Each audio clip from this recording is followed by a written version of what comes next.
abrir nuestras Biblias en la primera carta que Pablo le escribió a Timoteo. Estamos siguiendo ya hace un tiempo esta serie de predicaciones, una preciosa carta donde podemos ver cómo Pablo le escribe a este delegado ministerial, a esta persona que Pablo dejó en una zona en donde había una serie de iglesias, ahí en Éfeso, mientras Pablo viajaba a Macedonia, al norte de Grecia. Y Pablo lo dejó puntualmente para solucionar, como siempre pasaba, ¿no? Cada vez que Pablo escribe una carta es porque algo pasó, ¿no? Hay algún drama ahí en las iglesias. Y entonces, 1 Timoteo también no es la excepción. 1 Timoteo, Pablo le escribe para que, dice ahí en el primer capítulo, que mandase a algunos a que no enseñasen errores doctrinales. Y eso es lo que muchas veces pasa, que se hace necesario enviar a un hombre a un determinado lugar para corregir errores a la luz de la palabra. Y eso es lo que hace Pablo. Pero además, Pablo lo que hace es dejarle instrucciones a la iglesia. Además de corregir errores, no lo deja sin nada, sino que obviamente les da instrucciones de lo correcto, de cómo conducirse, y como dice ahí capítulo 3, para saber cómo conducirse en la casa de Dios, que es la iglesia del Dios viviente, columna y baluarte de la verdad. Y eso es lo que Pablo quiere hacer, que la iglesia sepa cómo conducirse. Y conforme vamos viendo, en capítulo 2 y capítulo 3, vemos instrucciones puntuales acerca de oficios en la iglesia. Los roles, cómo funciona, cómo se organiza una iglesia, qué oficiales tiene una iglesia, cuál es el rol de la mujer, ahí en capítulo 2 lo vimos. Cómo realmente uno dice, bueno, voy a la iglesia, pero posiblemente no sabe lo que es una iglesia, y Pablo trata de ordenar un poco ese tema. Así que vamos a leer capítulo 3, estamos en la parte de los requisitos para los diáconos, perdón, y vamos a leer de versículo 8 hasta versículo 13. Ya el domingo pasado vimos versículos 8, 9 y 10, y hoy nos vamos a ocupar versículos 11, 12 y 13. Si leemos, luego vamos a pedirle la guía a nuestro Dios que nos ayude. Dice versículo 8, los diáconos asimismo deben ser honestos, sin doblez, no dados a mucho vino, no codiciosos de ganancias deshonestas, que guarden el misterio de la fe con limpia conciencia, y estos también sean sometidos a prueba primero, y entonces ejerzan el diaconado, si son irreprensibles. Las mujeres asimismo sean honestas, no calumniadoras, sino sobrias, fieles en todo. Los diáconos sean maridos de una sola mujer, y que gobiernen bien sus hijos y sus casas, porque los que ejerzan bien el diaconado ganan para sí un grado honroso y mucha confianza en la fe que es en Cristo Jesús. Vamos a orar. Padre Celestial, te damos muchas gracias realmente por permitirnos reunirnos, el privilegio que nos das de poder rendirte culto a ti, Señor, reconocer a través de las canciones, de las oraciones, de la lectura de tu palabra, reconocer que tú eres quien dirige tu iglesia, tú eres la cabeza de la iglesia. Y Señor, por favor, rogamos que nos instruyas por medio de tu palabra, que tu pueblo sea alimentado, Señor, santificado por medio de tu palabra. Y si hay corazones aquí que no conocen a Jesucristo, por favor, muéstraselos, muéstrales su condición delante de ti, muéstrales lo lejos que están de ti, y de no ser por Jesucristo, ninguno de nosotros podríamos tampoco acercarnos a ti, y es Jesucristo el único medio por el cual podemos ir a tu trono, Señor, y pedirte, por favor, ten misericordia de nuestras vidas. Te lo pedimos en el nombre de Jesús. Amén. Amén. Bueno, dijimos, el último domingo vimos requisitos en cuestiones, en aspectos de la conducta del diácono. Y es importante acá observar, tener paciencia, observar con paciencia, con detenimiento estas cosas, porque Porque la iglesia debe observar con paciencia estas cosas. Porque en definitiva es la iglesia la que es responsable de elegir a estas personas. No son los pastores o un grupo de pastores los que se ponen y dicen, bueno, me gusta, este muchacho, fulano, mengano, y por gusto de uno o por afinidad. No, es la iglesia. Es la iglesia, Pablo dice ahí, que es la iglesia toda la que tiene que observar estos requisitos y de ahí elegirlos. Y para hacer un breve repaso ahí de versículos 8 al 10, vemos la honestidad de estos hombres que se vería reflejada, dice, en sus palabras, que no tienen doblez, que deben cuidar la forma en que se expresan, en su lengua, no tener una doblez. Tampoco dice no tener excesos en su vida. Acá menciona el tema del alcohol, ¿no? Que no sean dados al vino. Pero puede haber otros excesos en la vida. Y dice, bueno, no tiene que haber eso en este tipo de personas. Tiene que tener un buen manejo de sus finanzas. Tiene que ser una persona que no tiene un desorden en un área tan peligrosa, porque es un área de idolatría, ¿no? El tema del dinero. Y fácilmente nuestro corazón puede caer en ese tipo o de excesos o de idolatría en nuestros corazones. A veces no lo reconocemos, pero el tema de las finanzas, del dinero, muchas veces se lleva a nuestro corazón, ¿no? Y es terrible. Y conectado a estos temas de conducta, en el área de servicio, aquellos que quieren servirle, dice ahí en versículo 9, que guarden el misterio de la fe con limpia conciencia. Esto es que la autoridad y la suficiencia de las Escrituras en la vida de esta persona y en el servicio de esta persona sea algo clave, algo central, muy importante. Entendemos que la iglesia es el cuerpo de Cristo. La iglesia es un grupo de personas que el Señor está llamando a salvación, reunida por el Señor con un fin muy claro, que es de proclamar a Cristo. Eso es el fin de la iglesia. Llevar su evangelio donde el Señor nos lleve, donde el Señor nos ponga. Hacer discípulos que de manera responsable, obediente, sigan al Señor por medio de lo que el Señor le transmitió a sus apóstoles. Los apóstoles transmitieron a sus delegados ministeriales como Timoteo, y estos a su vez lo transmitieron a otros pastores, y así a lo largo de los siglos, por la gracia de Dios y su providencia, nos ha llegado a nosotros, y hoy podemos abrir su palabra y podemos instruir a la iglesia. Por tanto, si los pastores, los diáconos y el resto de los hermanos son personas que no tienen una limpia conciencia en cuanto a esto, en cuanto a la doctrina, en cuanto a la teología, es muy posible que en lo cotidiano, hermanos, no sepamos enfrentar los problemas, porque no tenemos fundamentos bíblicos para enfrentar las cosas que saliendo por esa puerta nos pueden pasar. Diariamente vamos a ser probados en nuestra fe. Si usted es creyente, sepa, esto no es, no vamos a engañar a nadie.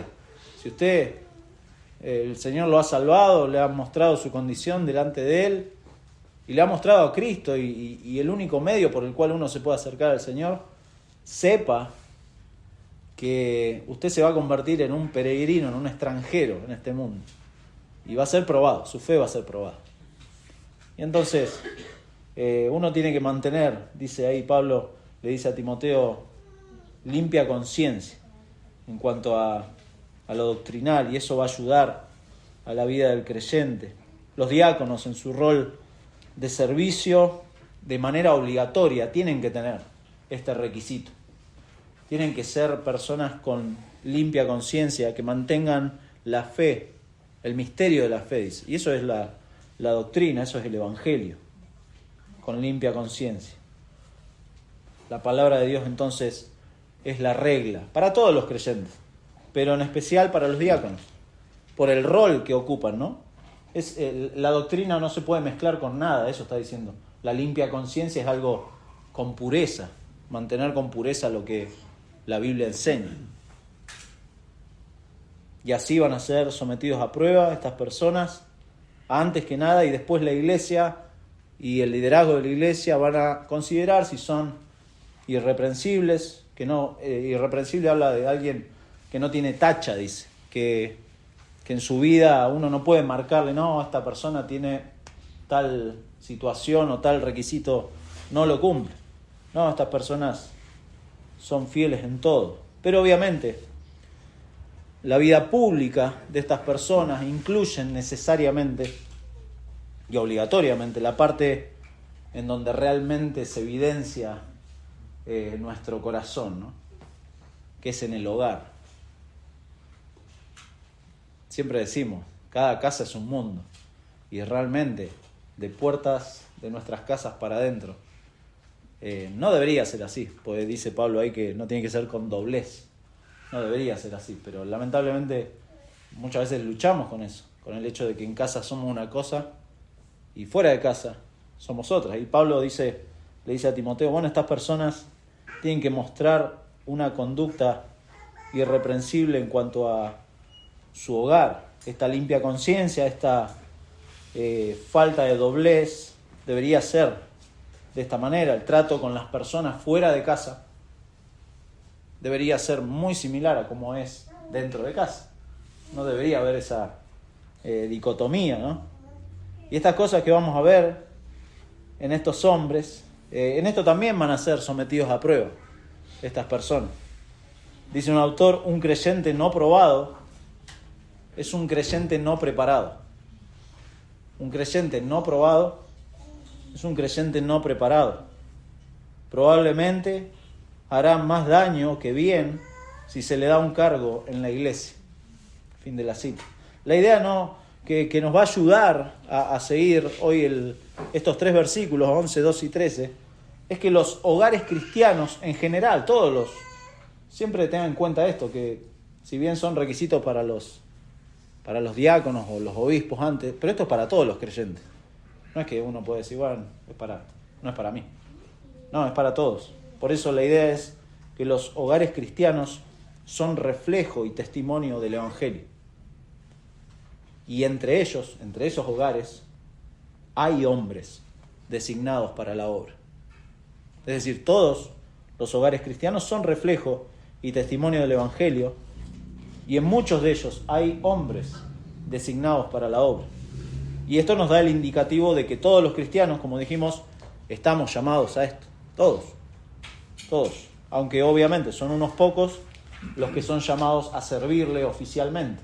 Pero todos somos llamados a este tipo de cosas, de conductas que reflejan, en definitiva, la santidad del creyente. Por eso no hay excusa. Usted no puede decir que es creyente y mantenerse como un espectador de esto. No, esto es para todos. En primer lugar, vamos a ver versículo 11, el requisito para las mujeres.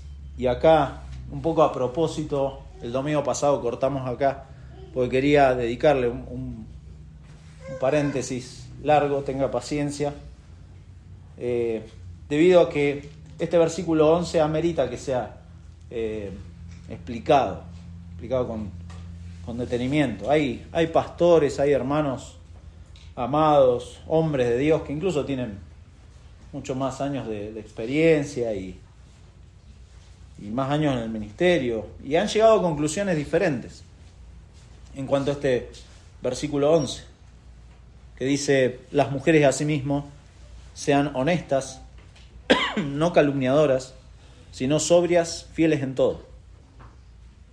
Bueno, básicamente no vamos a hacerlo en mucho detalle, las posturas son variadas. Básicamente vamos a mencionar 4 de estas posturas. Una es que las mujeres son diáconos, o sea, son parte de los diáconos que describe acá Pablo. Una segunda postura dice que son diaconisas, aunque diferente a los diáconos, pero se puede comparar a los diáconos, pero son como 2 títulos diferentes. En tercer lugar, algunos consideran que son mujeres ayudantes de los diáconos, ayudantes. Y en cuarto lugar, que son las esposas de los diáconos. Bueno, en lo personal, creo que el cuarto punto, y ahora vamos a explicar por qué.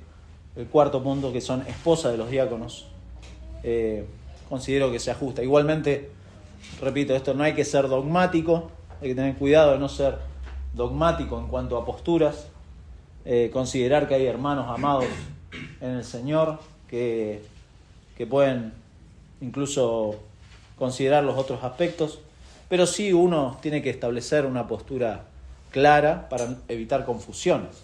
Uno tiene que enseñar con claridad para evitar confusiones. De hecho, la primera postura, que las mujeres son diáconos, y la segunda, que son diaconisas diferentes a los diáconos, tienen sus argumentos concretos. No lo vamos a explicar, es largo, es bien largo. Y de nuevo, hay hermanos que sostienen esto y que es respetable, son argumentos muy buenos.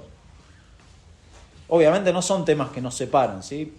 No piense que quizá no, Germán piensa de esta forma, entonces no se junta con los de las otras. No, nada de eso. Pero sí es correcto y es parte de mi responsabilidad como pastor poder enseñar a mis hermanos lo que como iglesia sostenemos. Tenemos que decir que Pablo, fíjese ahí en versículo 11, comienza diciendo a sí mismo. Las mujeres a sí mismo. El a sí mismo está, en el original está primero, a sí mismo.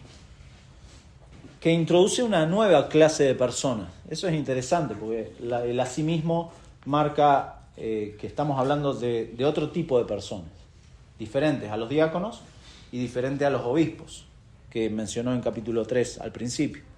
Asimismo, entonces introduce estas personas que sí están estrechamente relacionadas con los diáconos. Estas personas prestan servicio a la iglesia también, claro. Por lo cual se precisa que tengan este tipo de requisitos. Asimismo las mujeres. Lo que no tenemos que hacer, y eso siempre hay que cuidarse, de no separar agarrar este versículo 11 por separado y separarlo de toda la estructura, ¿no? Que va desde capítulo 2, versículo 1 hasta este versículo 13. No hay que separarlo, hay que seguir la línea de pensamiento de Pablo. Por eso tampoco podemos sacar conclusiones aceleradas si no tenemos en cuenta todo el contexto. Y eso me gustaría, de nuevo, téngame paciencia, me gustaría que podamos seguir ese pensamiento de Pablo. Una de esas posturas cercanas es considerar que estas mujeres son ayudantes de los diáconos. Podría ser. De hecho, hay autores de renombre que consideran eso, que son ayudantes de los diáconos, pero el contexto inmediato, ahí versículo 12, le dice a los diáconos que sean maridos de una sola mujer. Entonces vemos acá en Pablo una preocupación por la pureza sexual de los hombres que son diáconos. Entonces, conforme a eso, uno entiende que no sería correcto pensar en que haya mujeres ayudantes de los diáconos que no sean sus esposas. ¿Se da cuenta? Por una cuestión de prudencia, por una cuestión de cuidado al hombre diácono, no es correcto pensar en que tenga una ayudante mujer que no sea su esposa. ¿Se da cuenta? Genera dudas si realmente había mujeres que no fueran esposas de los diáconos que los acompañaran en el servicio de la iglesia. Eso no quita y no le resta importancia al hecho de que sí hay mujeres en las iglesias que ayudan, que sirven al Señor, pero no son ayudantes de los diáconos, tampoco ayudantes de los pastores. No es correcto. Yo sé que en algunas iglesias lo hacen, pero no me parece prudente que un diácono o un pastor tenga secretarias o ayudantes. Es un peligro eso. Piénselo. No sería correcto.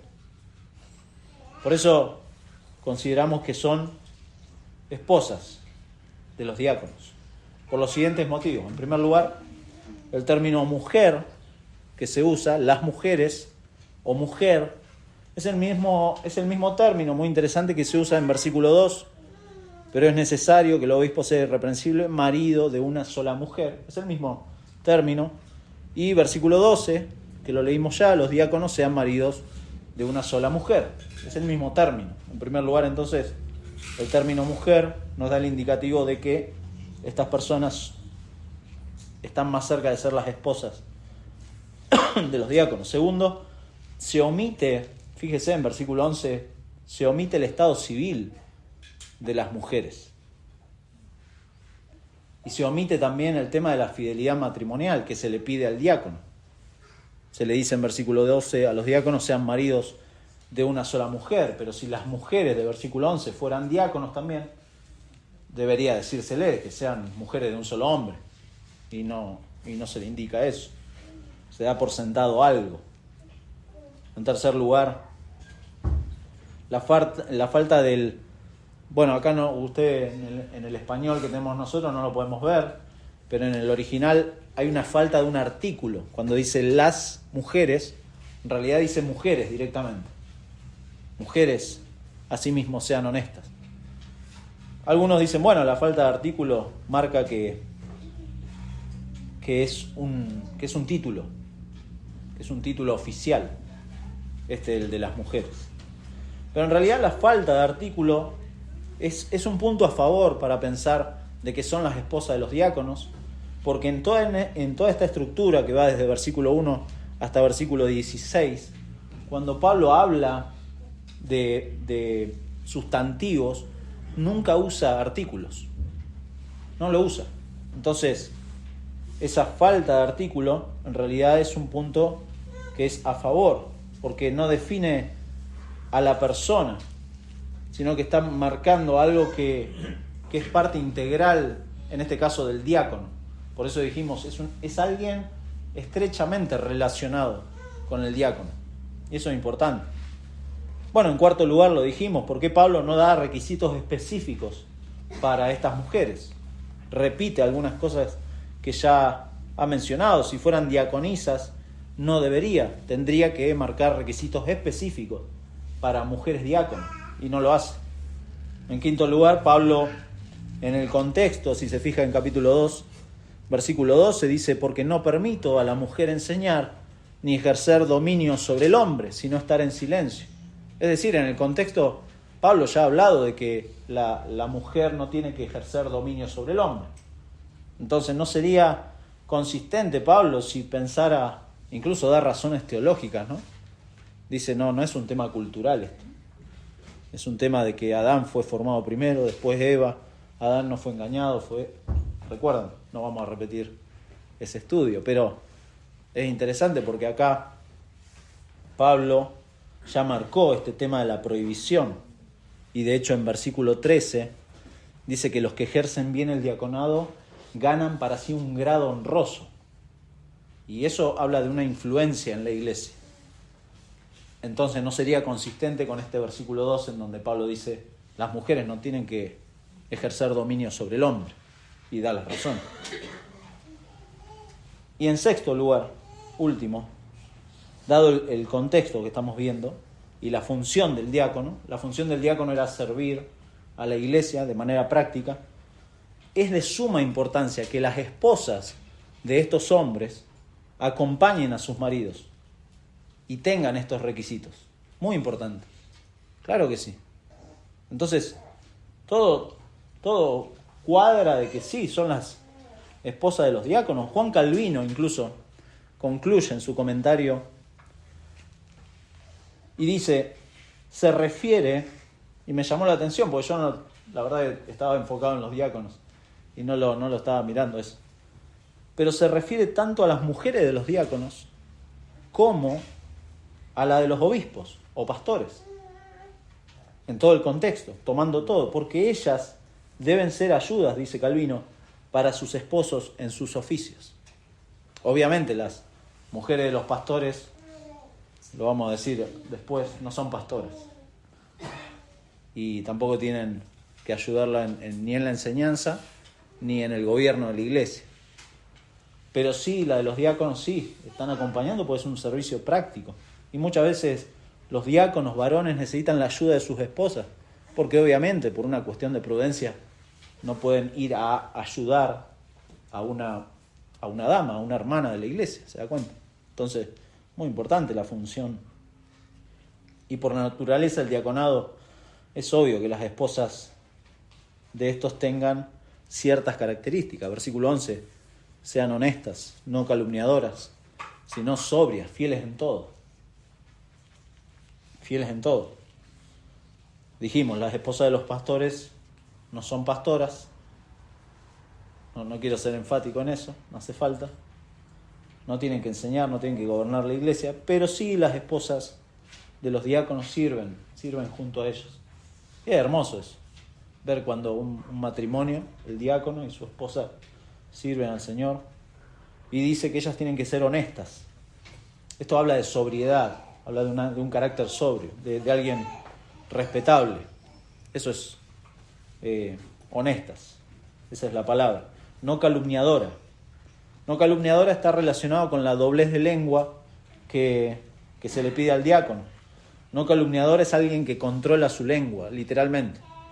Y la frase en el griego, y escuche, no para enseñarle griego, no estoy para eso, pero es mei diabolus. ¿Le suena? No calumniadora. Mei diabolus. ¿Por qué? Claro, porque la difamación, la mentira, la murmuración, literalmente son obra de Satanás. Usa una palabra para describir al diablo.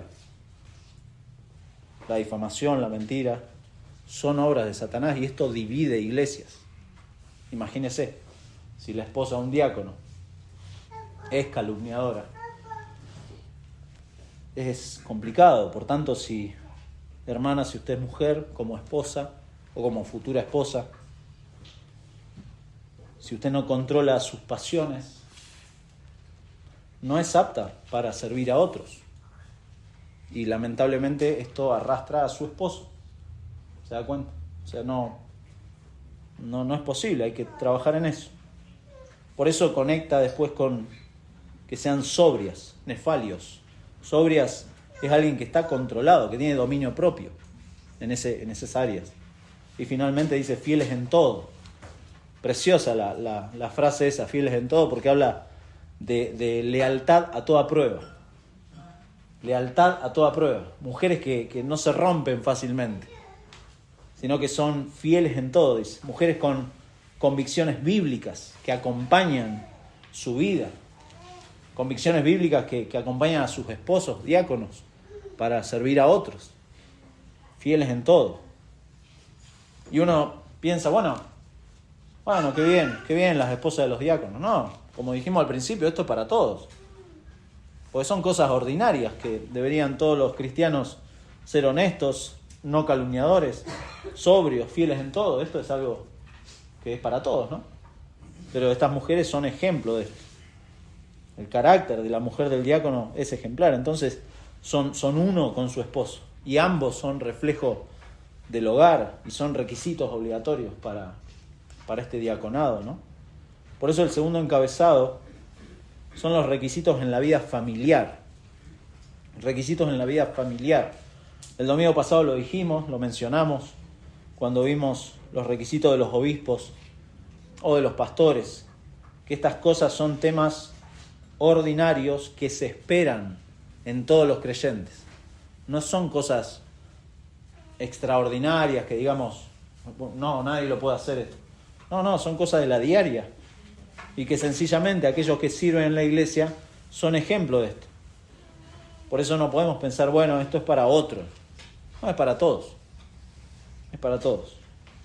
Y de hecho, no sé si recuerda, el domingo pasado vimos a lo largo de la carta de Efesios, de hecho, Timoteo está en Éfeso, y en la carta de los Efesios vimos que estos requisitos están traducidos en diferentes imperativos para los creyentes. Están ahí. Es para todos. Es para todos.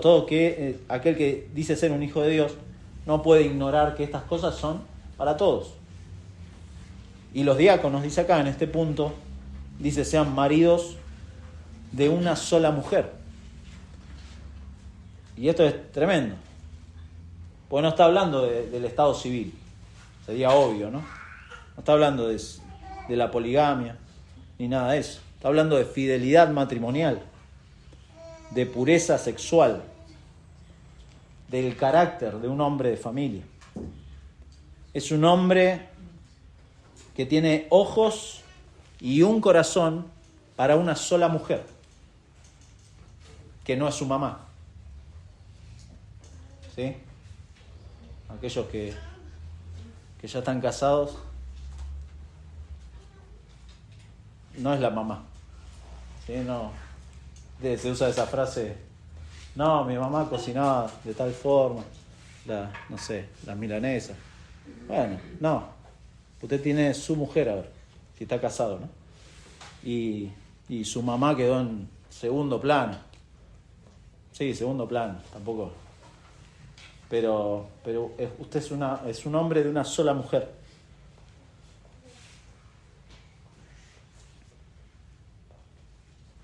Es alguien cuidadoso, muy cuidadoso en este área. Es tan cuidadoso que las demás mujeres lo notan. Y es bueno que lo noten.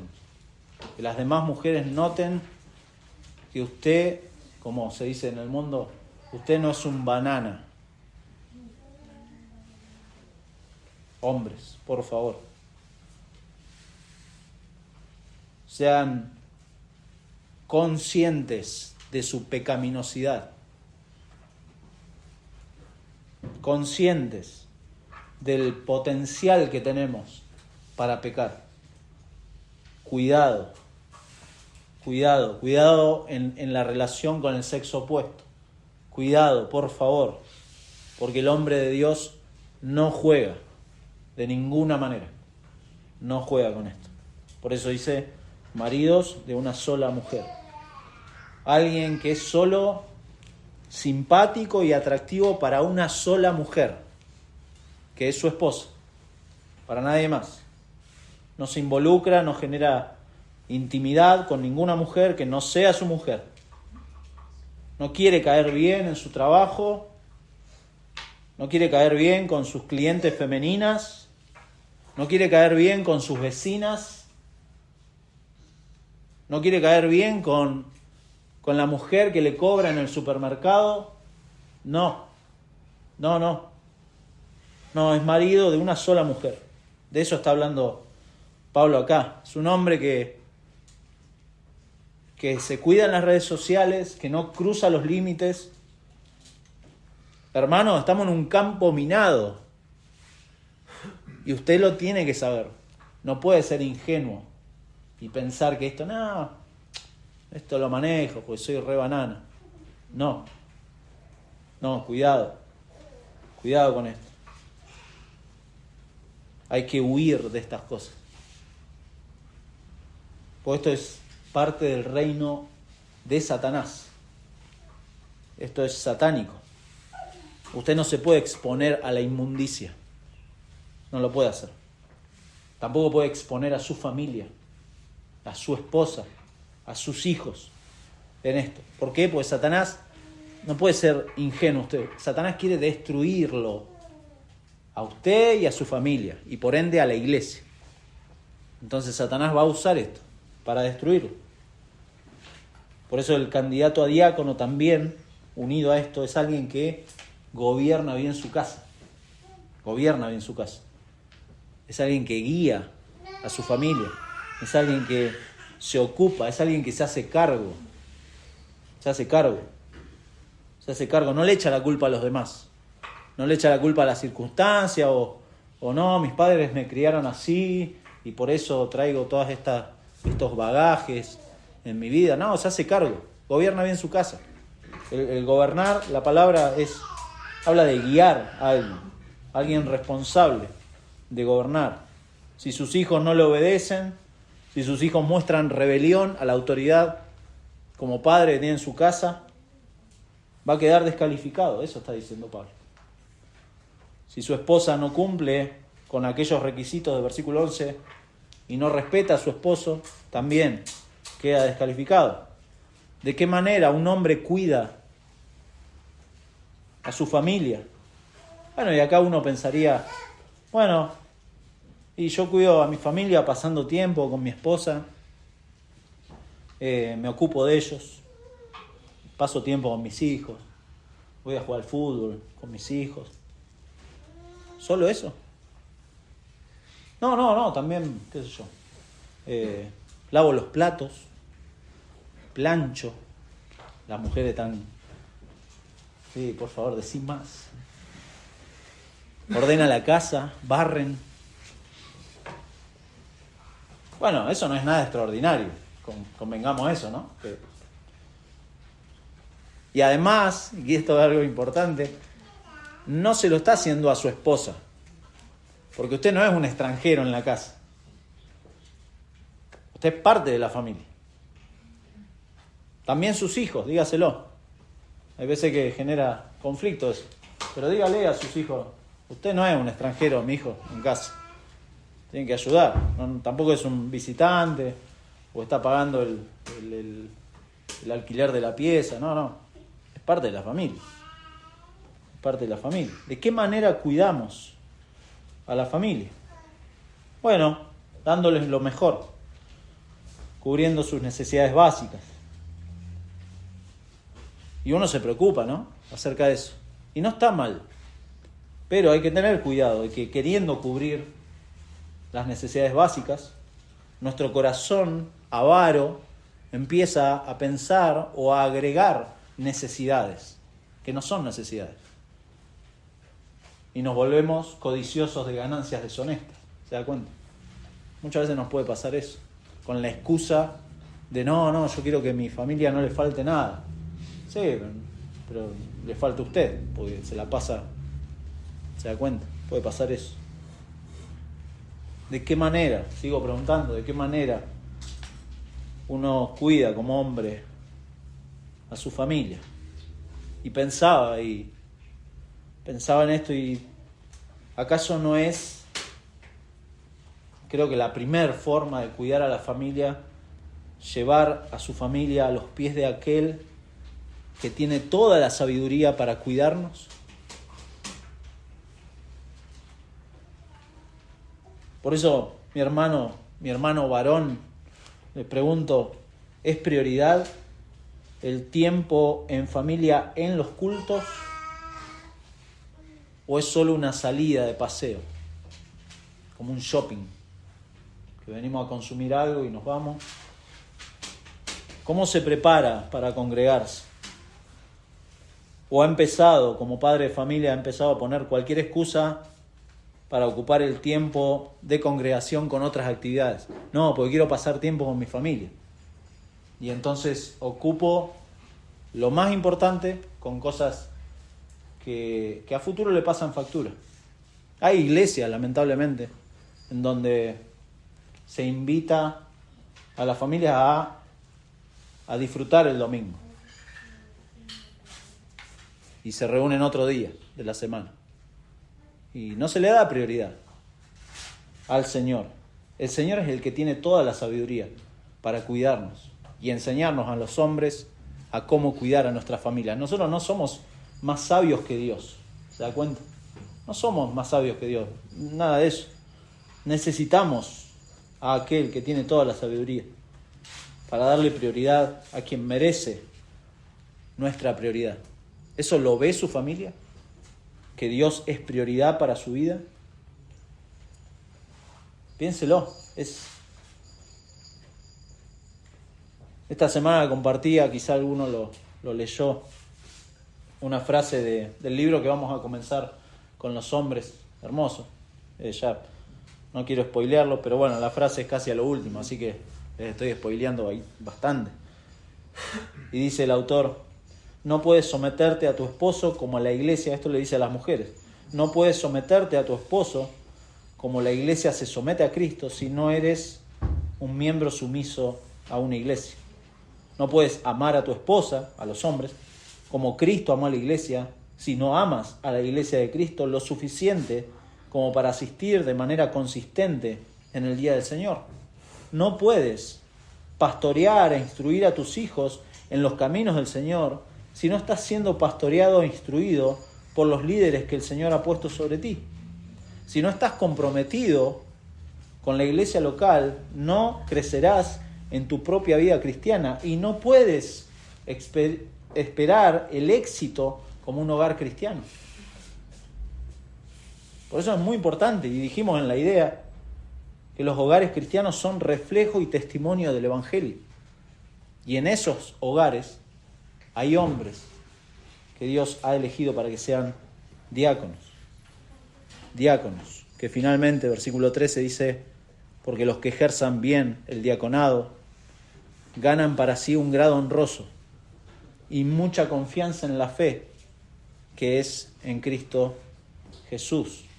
La recompensa, ese es nuestro tercer encabezado, la recompensa del servicio, que es una recompensa doble. Si usted lo lee ahí, versículo 13, hay una recompensa doble. Hay una posición honrosa, dice ahí, un grado honroso, y gran confianza en la fe que es en Cristo Jesús. La iglesia elige a estos hombres y va a confiar en ellos, y por eso luego muchas de las decisiones que la iglesia va a tomar van a pasar por la mano de estos hombres, porque son personas que están dedicadas a las cuestiones de servicio.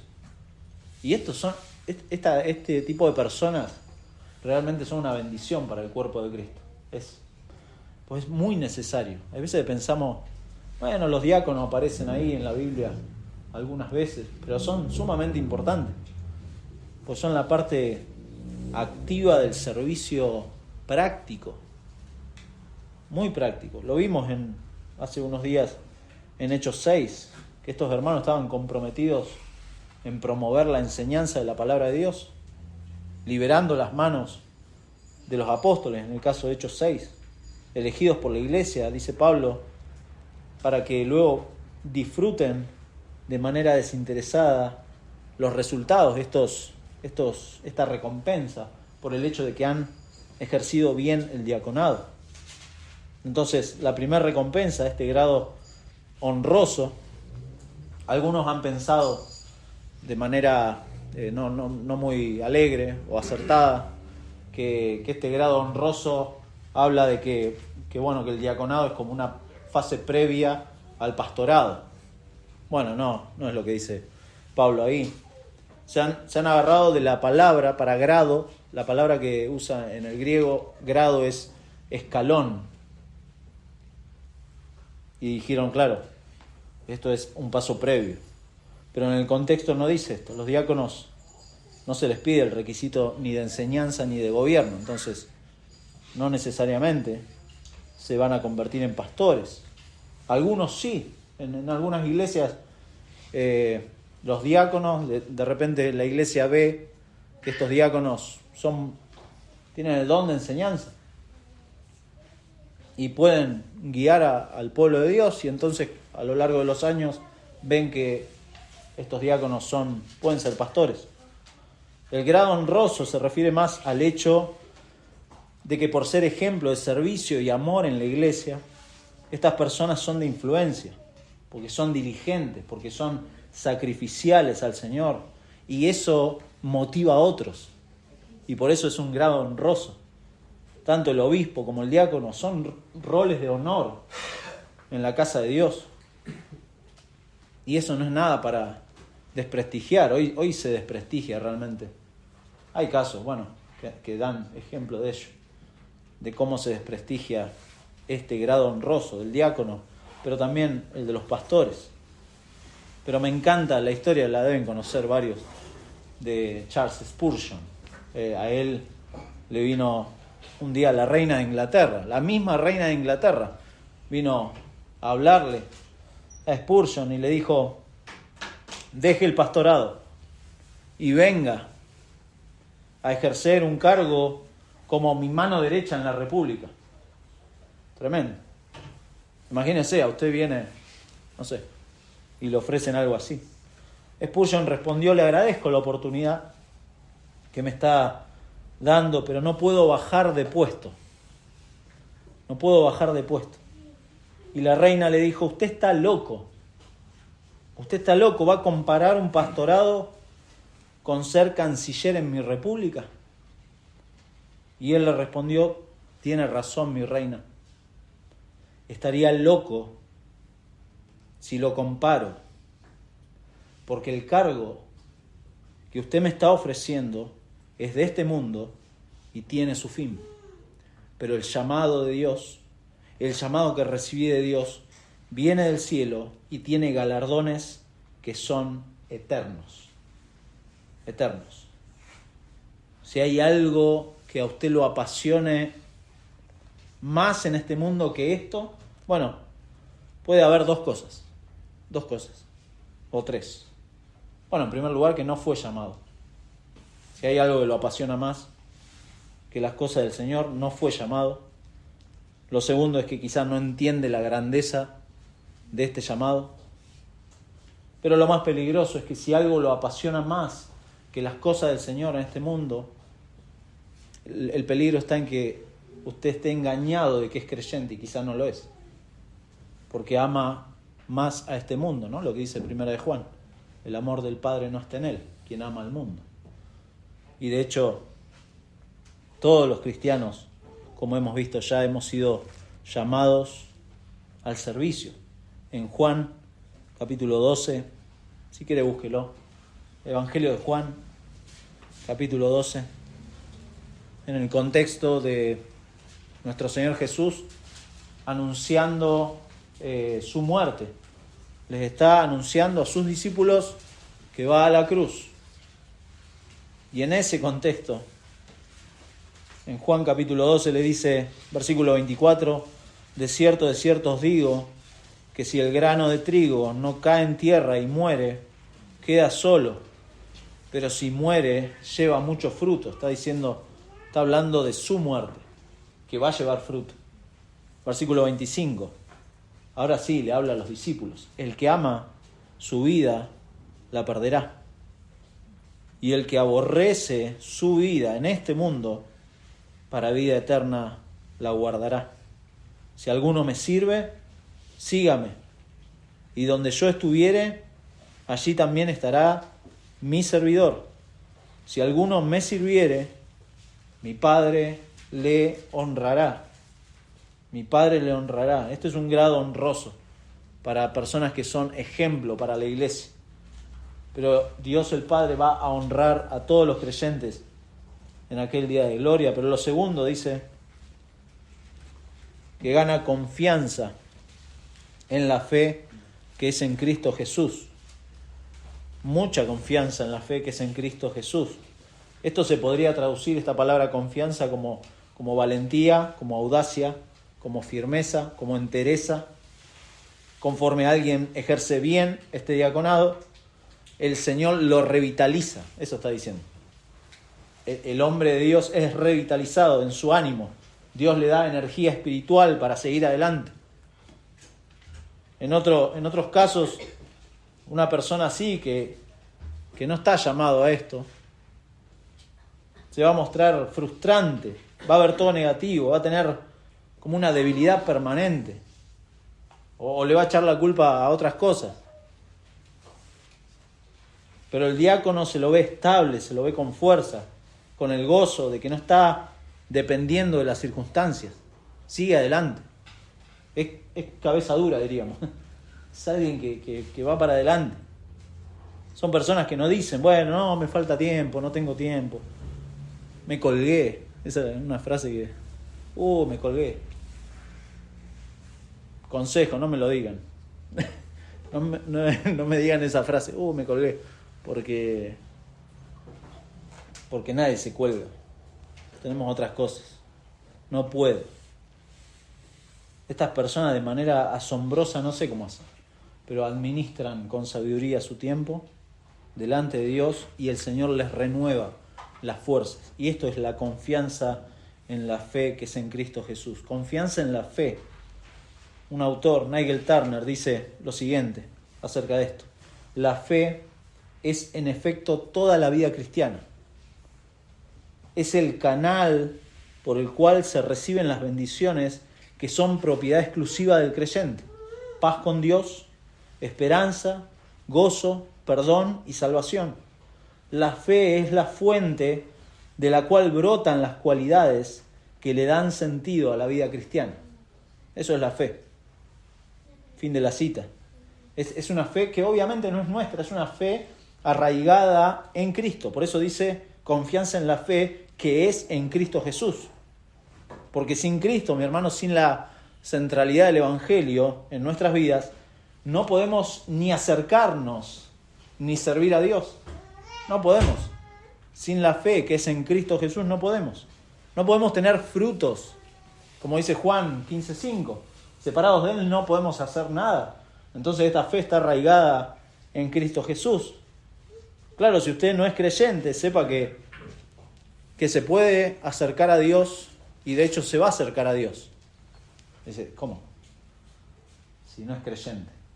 Sí, el día final todos van a estar frente a Dios. Pero hoy, si usted no es creyente, solamente se puede acercar por medio de Cristo. Solo por medio de Cristo usted puede conocer a Dios y puede recibir perdón de pecados. Solamente por medio de Cristo. Y va a tener, sí, la posibilidad de acercarse con confianza al trono de la gracia, al trono de Dios, para que Dios le haga su hijo y ahora sí pueda servirle. Sin Cristo, nada de esto puede ocurrir, en absoluto. Nada de esto puede ocurrir. Usted puede venir a la iglesia, puede leer la Biblia en la semana, puede hacer cosas cristianas y autoengañarse y pensar que es cristiano. Pero evalúe su vida, por favor, a la luz de la palabra de Dios. Y diga, sí, yo tengo esta confianza en el Señor. El Señor es mi esperanza, claro que sí. Me pueden venir un montón de cosas, pero mi fe es inamovible. ¿Por qué? Como cantábamos hoy, porque el Señor es el noble sostén de nuestra esperanza. Y eso, aquellos que son diáconos, que son ejemplo para la iglesia, lo muestran. Muestran que son personas tosudas, que siguen adelante, sin importar, no les importa nada. No les importa nada. No dudan. Pero si usted es creyente, también tiene que recordar que nuestra fe es cristocéntrica. Es decir, Cristo es el que fortalece nuestra fe. Cristo es el que nos sostiene. Porque sin Él no podemos hacer nada. Usted no puede hacer nada. Por eso el escritor de Hebreos, por ejemplo, ilustra el poder de la fe obrando en la vida. No lo vamos a leer, pero léalo en su casa, Hebreos 11. Ilustra el poder de la fe en la vida de diferentes personajes bíblicos y enfatiza todo lo que hicieron por medio de la fe, porque pusieron su mirada en aquel que los sostenía, que era el Señor. No era una fe teórica, no era una fe cerebral, no era una fe inactiva, era una fe que los movía a hacer cosas. No era una fe de domingo, que vuelvo a mi casa y vivo toda mi semana olvidando mi fe. No es eso. El cristianismo no es eso, mi hermano.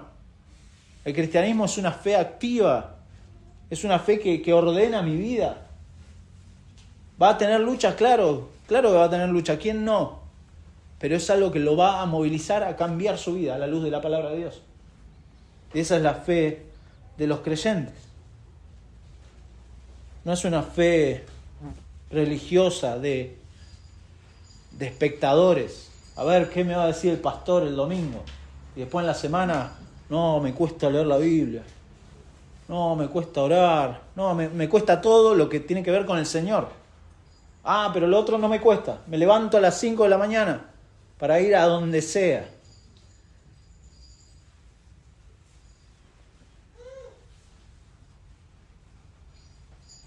Es una fe dinámica. De hecho, ya vamos terminando, no se preocupe. Hoy tenemos ágape. Es una gran ventaja. Lucas en Hechos 6 se refiere a los diáconos y relata de dos de ellos en particular y muestra que la fe de ellos no fue inactiva. No los eligieron y sirvieron a las mesas y listo. Y quedó ahí. Relata la vida de Esteban, lo recuerdo, uno de los diáconos. Relata la vida de Felipe, otro de los diáconos. No se quedaron sentados. esperando a que surgiera otra necesidad de servicio. No, ellos fueron a buscar. Y de Esteban se dice que era un varón lleno de fe. Varón lleno de fe. Esto, mi hermano, es una cualidad dinámica en los creyentes. No es estática. Por eso la Biblia habla de que podemos crecer en la fe. Podemos crecer en la fe. Sabe que el crecer en la fe, el tiempo lo pone usted, ¿no? No es un tema de Dios solamente. La santificación es sinérgica en dos caminos. No, es que yo soy inmaduro en la fe. Ajá. ¿Sabe por qué es inmaduro en la fe, no? Y no, porque el Señor todavía no me... No. No, es usted el responsable de crecer en la fe, porque la fe es algo que Dios le ha dado en su soberanía para que crezca. Podemos madurar o no en la fe. Podemos ser fuertes o débiles en la fe. La fe afecta nuestras oraciones. La fe afecta nuestro servicio. La fe afecta nuestro amor a los demás. Y eso es algo que somos responsables. Las pruebas y aflicciones de este mundo, sépalo, van a evaluar nuestra fe. Lo van a hacer. Van a evaluar nuestra fe. Por eso, Primera de Pedro, y con esto vamos finalizando. Acompáñeme, Primera de Pedro,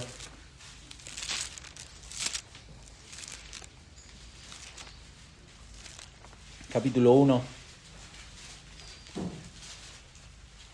Esto es hermoso, porque tenemos esta seguridad. Esto es seguro. Esto es seguro, ¿eh? Para el creyente esto es una roca, esto es oro puro, diríamos. Versículo 5. Que sois guardados por el poder de Dios, mediante la fe. Los creyentes somos guardados por el poder de Dios. ¿Qué podemos discutir de eso? Guardados por el poder de Dios mediante la fe, para alcanzar la salvación que está preparada. Ya está lista. Y eso lo vamos a alcanzar para ser manifestada en el tiempo postrero. Versículo 7. Para que sometida a prueba vuestra fe. Hoy va a ser sometida a prueba vuestra fe. Mucho más preciosa que el oro.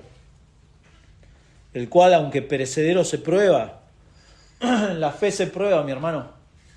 La fe no es un camino de rosas. La fe se prueba con fuego, dice, para que sea hallada en alabanza, gloria y honra cuando sea manifestado Jesucristo. Versículo 9. Obteniendo el fin de vuestra fe, que es la salvación de vuestras almas. Antes dijo, la salvación está asegurada por Cristo, pero la fe va a ser probada. Y el fin de esa fe probada va a ser finalmente disfrutar la salvación que ya está asegurada. ¿Se da cuenta? La fe va a ser probada, sin duda. Versículo 21, más adelante, dice, y mediante el cual, mediante Cristo, creéis en Dios, quien le resucitó de los muertos, y le ha dado gloria para que vuestra fe y esperanza sean en Dios. Capítulo 4, versículo 1, dice, puesto que Cristo ha padecido por nosotros en la carne, vosotros también armaos del mismo pensamiento, pues quien ha padecido en la carne terminó con el pecado, para no vivir el tiempo que resta en la carne. ¿Cuánto tiempo? Esto ya lo hemos preguntado. ¿Cuánto tiempo le queda a usted en la carne? A usted que tiene tan asegurada su vida y piensa que va a vivir, no sé, seguro, hasta los 80, seguro. ¿En serio? ¿Seguro? ¿Qué va a ser el tiempo que le resta en la carne? ¿Va a vivir conforme a las concupiscencias de los hombres o va a vivir conforme a la voluntad de Dios? Capítulo 5, versículo 8, termina diciendo consejo de Pedro a cristianos perseguidos, la estaban pasando mal. Le dice, sed sobrios y velad. Uno hubiera esperado que Pablo les hubiera dicho, no, bueno, hermanos, tranqui, ya va a pasar. No, sean sobrios. Sed sobrios y velad, estad atentos, porque vuestro adversario el diablo, como león rugiente, anda alrededor buscando a quien devorar, al cual resistid firmes en la fe, sabiendo que los mismos padecimientos se van cumpliendo en vuestros hermanos en todo el mundo. Mas el Dios de toda gracia, que nos llamó a su gloria eterna en Jesucristo, después que hayáis padecido un poco de tiempo, Él mismo os perfeccione, afirme, fortalezca y establezca. Los diáconos son ejemplo de esto. Los diáconos son personas que de manera tosuda van a ser sostenidos por el Señor, van a resistir firmes en la fe, no van a ser ingenuos acerca de estas acechanzas del diablo, pero van a ser perfeccionados, afirmados, fortalecidos, establecidos. ¿Para qué? Para ser ejemplo a otros hermanos en la iglesia. Por eso, precioso poder pensar en esto y que la iglesia empiece a observar estos requisitos en los hombres que hoy pueden servir o pueden ser potenciales diáconos el día de mañana. Bien, hermanos, versículos 14 y 15, bueno, lo vamos a ver ahí en 1 Timoteo, no vamos a seguir, no se preocupe. El próximo domingo vamos a terminar este capítulo 3, si el Señor lo permite. Vamos a ver cómo de manera general Pablo le habla ahora a toda la iglesia, acerca de la conducta, del orden que requiere la iglesia. Pero es precioso pensar que en esta parte que va desde el versículo 1 al 13, es muy adecuado lo que hace Pablo de, antes que nada, los oficiales que la iglesia tiene, que dirigen, que enseñan, que sirven a sus hermanos, tienen requisitos claros, tienen características obligatorias, las cuales la iglesia tiene que ver en los hermanos para ponerlos a prueba. Lo tienen que ver. Y esto, no se desesperen, hermanos, hermanas, no se desesperen. Lleva tiempo. Esto lleva tiempo, a veces años. Pero en esa designación el Señor realmente obra en nuestros corazones para buscar con nuestras familias, con nuestras vidas dentro y fuera de la iglesia, que todos busquemos agradar al Señor en lo que nos toque hacer. Y permita al Señor que entre nosotros Dios levante hombres para su obra. Sí, vamos a orar, hermanos. Gracias, nuestro Dios, por tu palabra. Y gracias por la claridad con que nos muestras estas cosas que tu siervo, el apóstol Pablo, le ha dejado a Timoteo. Es hermoso poder ver que no has dejado nada librado al azar o librado a nuestros criterios. A veces creemos que somos más sabios que tú, Señor, y te pedimos perdón por pensar que podemos manejar la iglesia según nuestros criterios. Y tú nos has dejado tu palabra, Señor. Muchas gracias porque esto realmente es de ayuda para tu pueblo. Es de ayuda para saber manejarnos con cuidado, dando pasos certeros, pero con prudencia. Señor, y pedimos eso, por favor, que nos ayudes a ser cuidadosos, Señor. Estamos hablando de algo que es un terreno sagrado, que es tu iglesia. La vida de las personas, Señor, está en juego. Y no queremos, de ninguna manera queremos equivocarnos, Señor. Por favor, ayúdanos en estas cosas, ayúdanos como iglesia. Señor, que también tu palabra haya, siempre lo hace, tu Espíritu Santo aplica tu palabra también en los corazones que no creen en ti. Señor, y pedimos, por favor, tengas misericordia de esas personas. Sería un gozo para nosotros ver que muchos se unen a nuestra iglesia local, no por una actividad, no por una religiosidad, sino porque han visto a Cristo y han visto a Cristo como su único y suficiente Salvador. Y ahora quieren honrarle con sus vidas y quieren servirle, y quieren vivir sus vidas conforme a tu voluntad, Señor, y esperar de los cielos a nuestro Salvador y de esa manera, con esa esperanza, purificar sus vidas, ordenar todos sus caminos, Señor. Gracias porque vemos eso en la vida de las personas y es hermoso. Pero también, Padre, rogamos por favor nos des la sabiduría para el día de mañana poder ordenar hombres que estén dispuestos a estos criterios, a estos puntos que tú nos has marcado en tu palabra. Señor, que todo sea y redunde para tu gloria, Señor, para la extensión del Evangelio, para la gloria de tu nombre en este mundo hasta que tú vengas, Señor. Te lo pedimos en el nombre de Jesús. Amén. Amén.